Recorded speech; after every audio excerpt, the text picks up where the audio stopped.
ఏ హడావిడి లేకుండా తొందరగా అయిపోయేలాగా బ్యాచిలర్స్ కూడా చేసుకునేలాగా బోటి కర్రీని చూపిస్తాను. 2 సార్లు బాగా కడిగిన బోటిని కుక్కర్‌లో వేసుకొని, పసుపు, ఉప్పు, వాటర్‌ని వేసుకొని, మూత పెట్టి 8-9 విజిల్స్ వచ్చేంత వరకు ఉడికించుకొని స్టవ్ ఆఫ్ చేసుకోవాలి.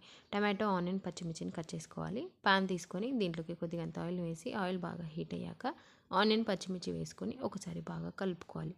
ఒక 30 సెకండ్ల తర్వాత దీంట్లోకి అల్లం వెల్లుల్లి పేస్ట్, పసుపు వేసుకొని బాగా మిక్స్ చేసుకోవాలి. ఆనియన్స్ ఫ్రై అయ్యాక ఒక కప్పు టమాటాలను కూడా వేసుకొని బాగా మిక్స్ చేసి మూత పెట్టి 3-4 నిమిషాలు ఉడికించుకోవాలి. ఆ తర్వాత మూత తీసి ఒకసారి బాగా కలిపి కొద్దిగంత కరివేపాకును కూడా వేసుకొని కలిపి ఉడికాక తగినంత కారం, తగినంత ఉప్పు వేసుకొని బాగా మిక్స్ చేసుకోవాలి.